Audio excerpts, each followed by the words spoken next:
Hello guys, welcome back to my channel. I feel like every vlog for the history of time has started with people saying that, but it really is welcome back to my channel because I haven't done a vlog in like 8 months. It has been a minute, and if you're subscribed to YouTube,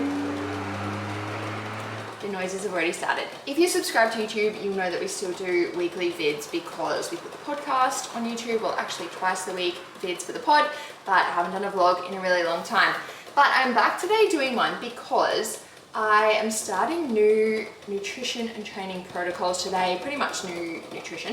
And I thought it'd be cool to talk about what I'm doing and why I'm doing it and take you guys along for a few days and show you my food and setting all that up and yeah, just what that looks like. I actually started the vlog yesterday because I went to the Gold Coast to do some really cool podcast guest episodes that are going to come out so soon. So if you don't listen to the Eat Like a Bit podcast, now is the time to do so. But I started the vlog yesterday, so I have a little bit of footage and food and clips from that. Hello guys, I'm back in my car post podcast recording and I've got fishbowl. So podcast went so well. I had 2 guest interviews.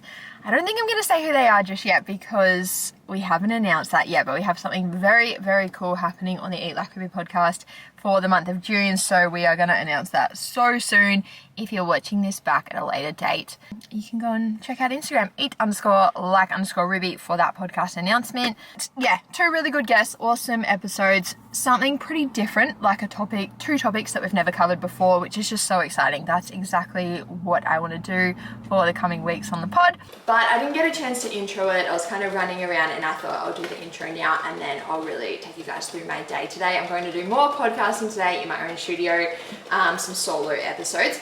And perfect timing, what I am solo episoding about today, it is episode 145 and it's going to come out on the same day as this YouTube, very intentionally, because the podcast is going to be about energy availability. And this is by far my most favorite topic in nutrition and in sports nutrition. It is literally the best thing to research, talk about, look into, help people with. Like, I could talk about it all day. So I'm going to go and talk about it today on the podcast. But it's also the main focus of my nutrition at the moment. So I'll use the podcast to give like the education and the facts and actually explain what energy availability is in big detail. But then I'll use YouTube and this particular vlog to show you guys what I'm doing to optimize my own energy availability and essentially hit my optimal energy availability intake. It's a mouthful, but essentially what energy availability is in simple terms is the amount of energy that's available for physiological functions in the body once the body has used the energy that it needs towards training. So basically it's looking at like how much energy comes in, how much energy do we use towards training, and then how much is left over, aka how much energy is available for the body to do every other thing that it needs to do in terms of like movement and daily activity, but more so in terms of the internal functions and processes in the body. And like I said, I'm going to talk about this in huge detail in the pod and really explain low energy availability, optimal energy availability, what can happen if we have low/bad energy availability, why we want to get it up, and just all the details like that. But again, in super brief, simple terms, if we have low energy availability, meaning pretty much there's a low intake coming in, maybe we're training quite hard relative to that intake, and there's just not many calories, aka not much energy left for the body to function and really for the body to thrive. If you think about someone not eating much and training/using heaps of energy towards movement, if there's not much left over to support all those things, that's not ideal and it's definitely not optimal. So I'm setting up my own nutrition and training, and a little bit of a side note, the way we do this is through a few calculations. We calculate like energy coming in, energy going out, and then it's based on lean body mass. So we sort of calculate our own individual energy availability, factoring in energy coming in, energy going out, fat-free mass/lean body mass. So I'm calculating mine. I'll take you guys through that in this video, and then I'm eating to hit the optimal energy availability intake for me. So right now I'm just making breakfast, which is 3 eggs, 3 bits of toast, and a bit of veg. Put this mingle seasoning on top. I put this on everything. It's elite, it's unreal. And there's like a chili version as well, which I also put on things. So I'm about to have this now, and then I'll show you guys what I eat throughout the day. I'm also going to go grocery shopping, I've got to plan my days and then go grocery shopping and get all that sorted. So I'll do that after the podcast. I like to podcast first and just get that done while my brain is firing. But a few things to note with my energy availability stuff, and like I said, I'll take you guys through the next few days. Obviously, one thing I said in there is that we calculate it based on lean body mass, and lean body mass is a hard thing to know. There's a few methods and things that people use to calculate their lean body mass that are quite inaccurate. One of the most accurate, or the most accurate, is a DEXA scan, and I'm actually going to have a DEXA scan tomorrow morning in Brizzy and do resting metabolic rate testing, which I've never done in my life, but it's super cool. So that's just going to give me some insight into what my lean body mass actually is, because then I can use that to help calculate my energy availability. I have a bit of a rough idea, so I kind of know what the intake is going to be anyway, but it would be cool to just actually know.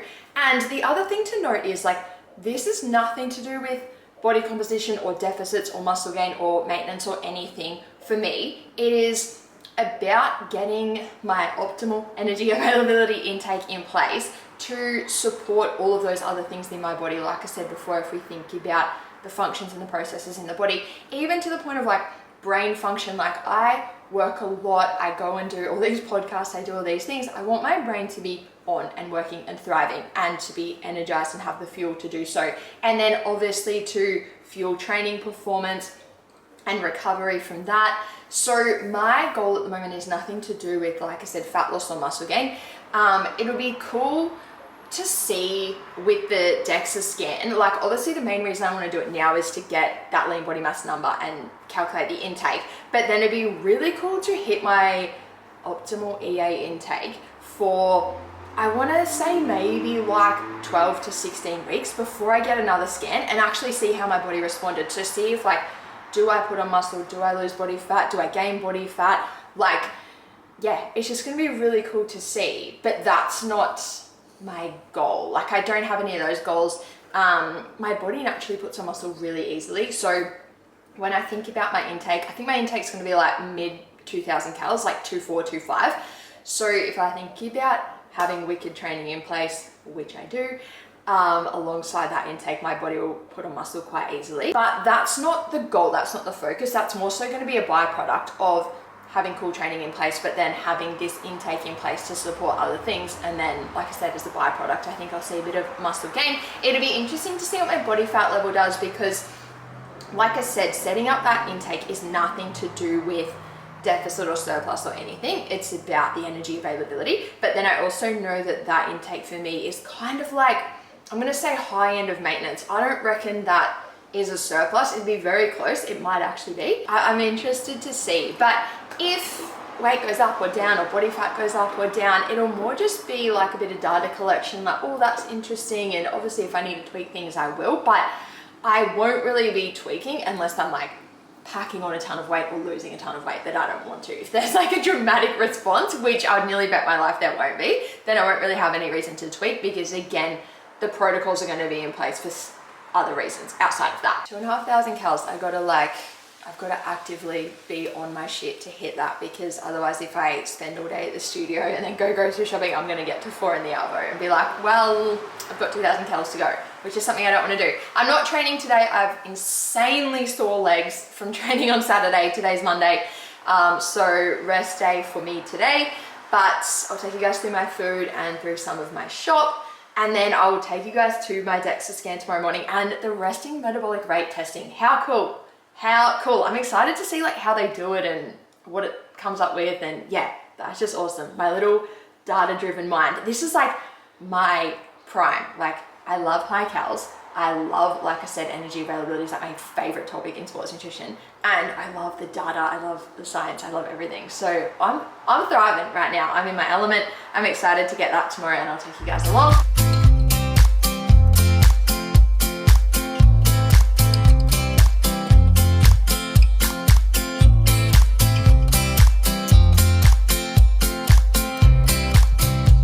Hello guys, I'm home from podcasting.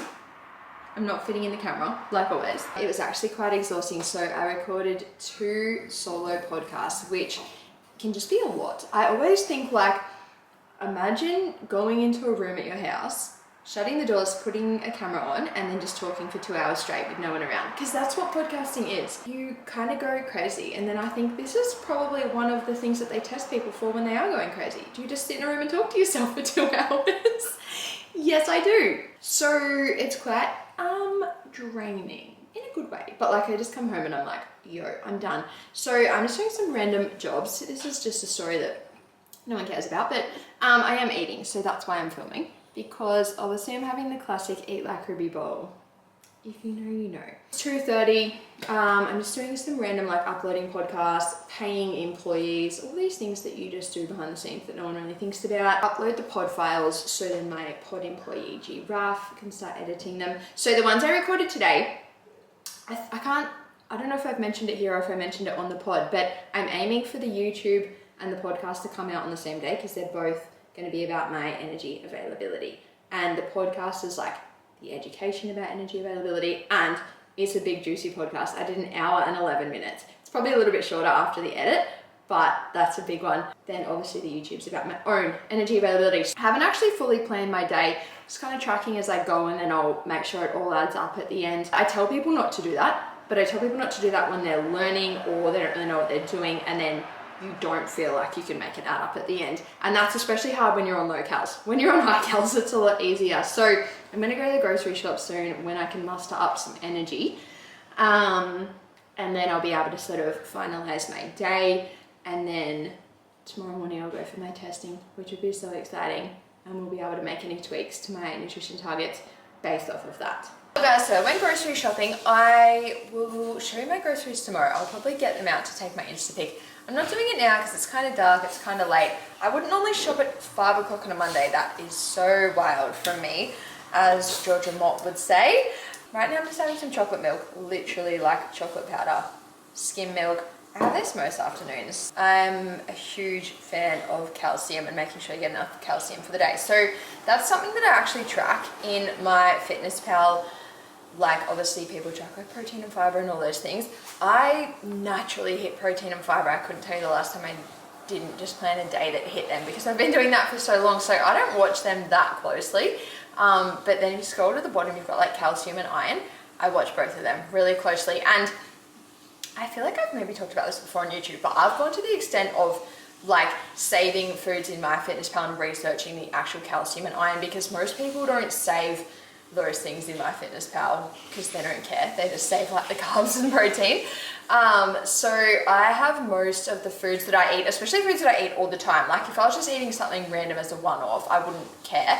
But the things that I eat all the time, like skim milk and fruit and veggies, and like, you guys know I eat the same stuff all the time. I like literally went to the extent of saving them all in the My Foods thing in my FitnessPal, which I just did it over the years, and now I've got like a really solid database in there. So everything that I save or like add to my day, if it does have calcium and iron, it's included. So I watch that really closely just because I think so many people are deficient in those things. And especially calcium ties in so much to the energy availability combo, because low energy availability can lead to negative or like negatively affected bone mineral density, which is basically like strong bones. And if we think about females, like as we age, I spoke about this on the podcast, but as we age, we are at risk of bone mineral density decreasing anyway. So if we're not getting enough calcium and actually like using our diet and our nutrition and training and everything to optimize that, it can become even worse, which is not a vibe at all. That's absolutely not something I want in my life. So I'm super mindful of calcium every single day, hence my chocolate milk every afternoon. I'm gonna have that, and then for dinner, we're just having these pork fillets. Pretty much what I do is, I don't weigh that much food anymore. That's probably an interesting thing to talk about as well.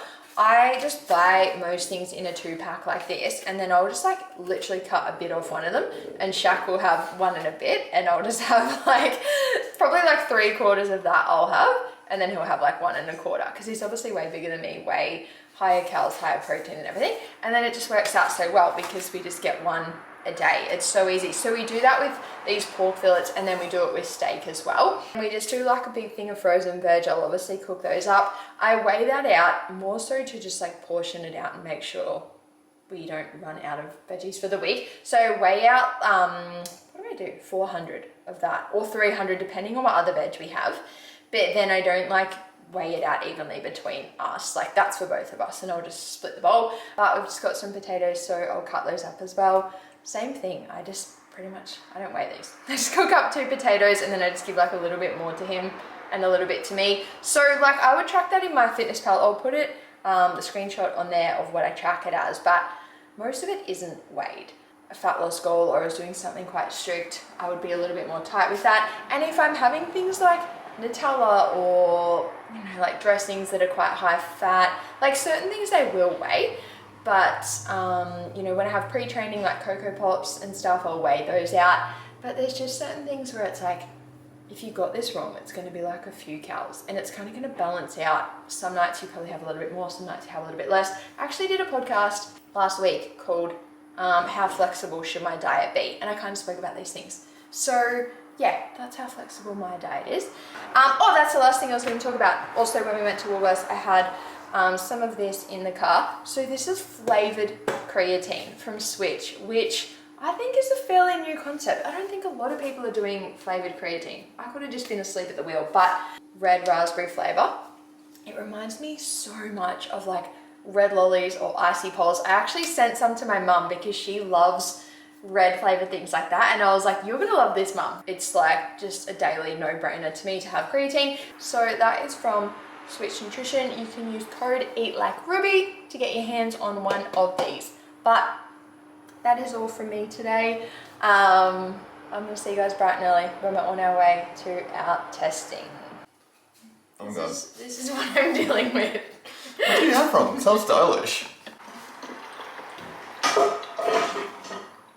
Good morning, guys. It is 6:24 a.m. and I've just driven down to Brizzy, or like North Brizzy, to do this scan. I'm on time. I didn't get lost. Life is good. I'm gonna suss out what the vibe is like with filming. Some people love it, some people aren't about it. See if I can film what I can when I'm in there, but I'll definitely go through the results or whatever they give me. I feel like results is weird, but I guess that's what you'd call it. I'm gonna go in now and I'll see you on the other side.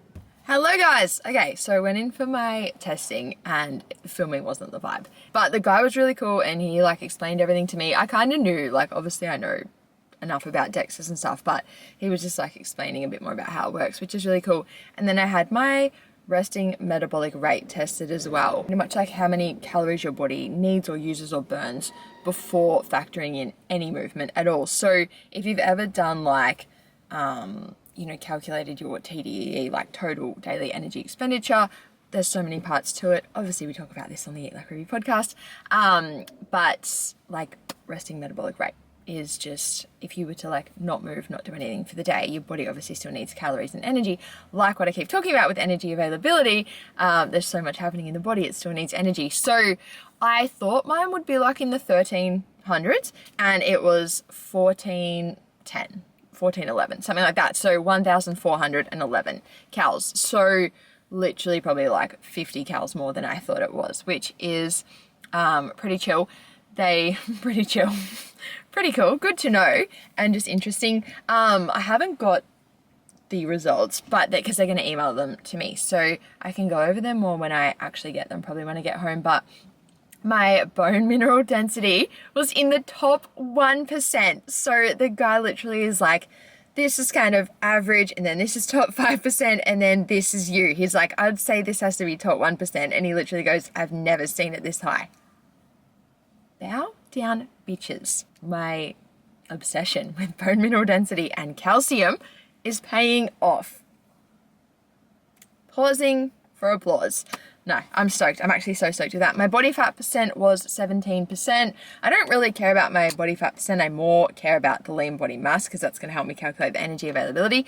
So that would leave my lean body mass a little bit higher than I thought, which is cool. Hardest thing about this was you can't eat or drink before it, where like eating early doesn't bother me. I don't really normally eat early, but having nothing to drink, like it's now 7:10, that's wild for me. Normally I would have literally done this whole thing. I should have my results by the time I get home in my email, and then we can look at them a little bit more and do some calculations. Time to nerd fucking out on this stuff. My body fat percent was 17%, which is like kind of low, but I don't think it's like, it's not bad. And it's funny because my BMI was 22.1 and it's like kind of smack bang in the middle of normal, maybe like slightly towards the overweight category for BMI, which we know BMI is so random. So it's just funny because I'm like edging towards overweight, but then my body fat percent is like quite low. And even if we actually look at the little charts from it, like this is where I'm sitting on the BMI. So like pretty much middle of normal, but then like the next thing is overweight, obviously. But then this is where I'm sitting with the body fat percentage. So the blues are kind of like average ranges for your like your gender and height and all of those things. So I'm like sitting like down in the bottom of that one, but then they're like edging towards overweight there. So it's just funny. And then this is, I feel like that's like a naked photo of me, but obviously it's not. Shucks, like what? Kind of like showing where your body fat is across your body. So the yellow is like body fat. And so the other cool thing that this can tell you is your visceral fat, which if people don't know is like the fat around your organs. I've always known mine was really low because I have had that tested in different ways before and it's always been low, and I just don't really like tend to hold fat around my midsection, which isn't a direct indicator of visceral fat. Like people shouldn't use that as an indicator, but I don't know, I've just kind of always known that for me.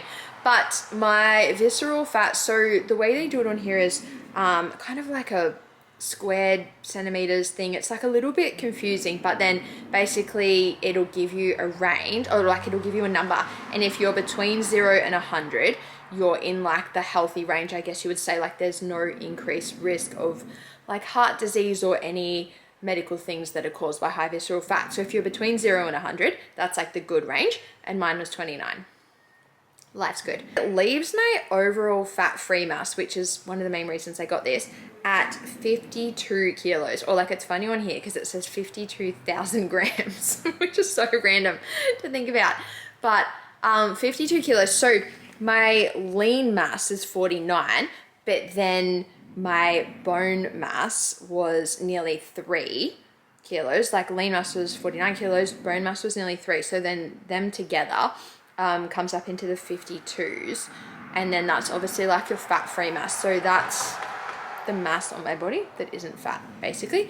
And then the rest, my actual body weight on here on the day, you do it all in clothes. Like I just had like a t-shirt and shorts on and stuff, was in the 62s. Again, it's like 628338 like, but it's like 62,000 grams, which is so random. So weight was in 62s, and then fat-free mass was 52. So then it's like, I guess 10 kilos, give or take, was my like kilos of body fat. And then that makes my body fat percentage 17.2%. So I think that's all that I'm going to decipher from this. It literally tells you like where you're holding all of your fat, like where you hold your muscle. Like it breaks down literally both arms, both legs, like ribs, pelvis, spine, T-spine, lumbar spine. Like it tells you the bone density of all those things, and then it tells you like the muscle mass in both legs and both arms and things like that. So it can be used for like if you have muscle imbalances, I guess, especially if you've had like injury or something and then you're coming back from injury and you want to like balance things out or get strength back. That can be really cool. Yeah, like there's obviously a few things people can use it for, but I just think it's really cool to have all the data. I love it. And then obviously I'm going to calculate my energy availability, and then my plan, I think I've said, but my plan is to like actually hit that for a while. And I'm hitting that for other reasons outside of body comp, like energy, performance, mood, fueling my body, like internal function processes, all the things I keep talking about. But then I kind of want to see what it does for my, like how my body composition responds as well. So that's not the goal, but I want to watch what happens as a byproduct of working towards the goal. So yeah, I think that's all from me. Just me over here with strong bones. Not a big deal or anything, guys. I don't care. Literally couldn't fucking care less. So that is all for now. Okay, so if we want to use all this information to calculate my optimal energy availability intake, which we do, that's why we're here. So what we need to know for this is ideally how many calories we burn from training throughout the week, and then what our lean body mass is. Obviously, when we're looking at calories burnt from training, there's no super accurate way to track that. And unless you're like an athlete and you've got like the good systems in place to really monitor it well. But for an everyday person, and like for myself, like I don't track that really closely. I wouldn't look at like my watch or anything and use that as like reliable data. But we can kind of get a rough idea. And when we're looking at energy availability, there is so much room for error. I spoke about this on the podcast because like obviously we need to know the lean body mass, which unless you go and do the scan like I did, that's hard to know. And then we need to know the training calories, which like I keep saying is a little bit hard to track. So some of these things we can't monitor super closely, but we can work with what we've got essentially, which is what I'm doing right now. When I look at my training, I am calculating it to be about roughly 300 calories a day from training. I am doing 3 heavy gym sessions a week, 2 revel sessions, and then 2 small runs. These are all going to be a little bit different. Like I would say in a revel session, I burn a few more calories than I would probably in my standard gym sesh. And it's just going to be like a bit of give or take. But when I look at that, it's 7 sessions a week all up. And I would just say like roughly overall 300 calories a session. Some might be in the 200s, some might be up in the 300s. But again, if you look at the average, 300. So for females, we take the number 45. We then take our average daily training calories, which like I just said for me is 300, divide that by lean body mass. We go that number times lean body mass again. 2,550 calories is my optimal energy availability intake. And that's roughly what I thought it would be. I was thinking 2.5. So that's really cool. So that will be my intake, 2,500 calories. And have a look at a little bit more into like the macro split of that I will do. Cool, so if we go 325 grams of carbs, 80 grams of fat, 120 grams of protein, 2,500 calories, that's an unreal intake. I am here for it. And I'm not super fixated on the exact macros. I've spoken about that heaps on the podcast. Usually I aim for like minimum dietary fat, minimum protein. But when calories are high like this and when training is the focus, I like to hone in on the numbers a little bit more because it's like really I would want to get fat and protein to kind of like that minimum but also like a sweet spot, and then just work out, okay, cool, how many carbs can I get in from there? When we think about training being the focus, we do want to get good carbs in, but I also do want to get good dietary fat in for like hormone support and function. That's why we have a minimum dietary fat intake. But when calories are so high, I personally think we can bring that up a bit and get the benefit of having that really good amount of dietary fat come in when protein is still solid and then carbs are still super high as well. This is why high calories can be so good, because you can literally tick so many boxes and then some. I am doing about like 10 to 12,000 steps a day, which is pretty standard for me. Sometimes I would scale that back to like 8 if I was in a muscle gain phase, or if I just had something going on in life where I was like, I don't want to be doing too many steps, I want to spend my time doing other stuff. But I like 10 to 12 because I do have to push for it a little bit. I feel like it's physically like that leaves me in a good range. Like it's not like I'm pushing for a crazy high amount, but I do have to push a little bit, and it makes me just like get up and do shit instead of spend the whole day on the laptop, which if you run an online business, you'll know what I'm talking about. See how I feel in terms of energy, mood, performance, training, recovery, all those things, but then also just see like what does my body composition do. I'm going to be fairly strict with it. Like I'm not going to be doing too much flexibility and untracked meals and meals out because it kind of defeats the purpose. So I do want to have quite a, I don't want to use the word strict, but for lack of a better word, probably strict phase where it is just pretty on point. Just to really make the most of it, and we'll see what happens from there. Okay guys, lastly I said I would show you my groceries or like the foods I'm going to be eating to hit those calories. So the eggs meal for brekkie, eggs with an orange. Pre-training will be Cocoa Pops on skim milk and my coffee. I will have an Eat Like Ruby bowl, which will be a Chobani, Iron Plus, Nutella and berries, and then in the Arvo I'll have some chocolate. I love like the fruity flavored chocolates, like snack chocolate, how you get like pineapple, orange, strawberry, all that. I love them. And then my dinner will either be like just the meat and roast veg and gravy. I love these mingle gravies. Or I'm gonna do taco bowls as well. So that's why I've got like the Mexi rice, like tomatoes, kidney beans, lettuce, Mexi rice, mince, taco seasoning. Yeah, that will basically be my meals to hit those calories. Obviously, new goal at the moment, bit of a different focus, very cool focus in my opinion. So I think it'll be cool to document it. So obviously subscribe if you haven't already. Follow eat_like_Ruby on Instagram and check out the Eat Like Ruby podcast. Especially check out episode 145 about energy availability. And obviously I'll be back on the pod very soon, and I'll aim to be back on YouTube very soon as well. Say bye!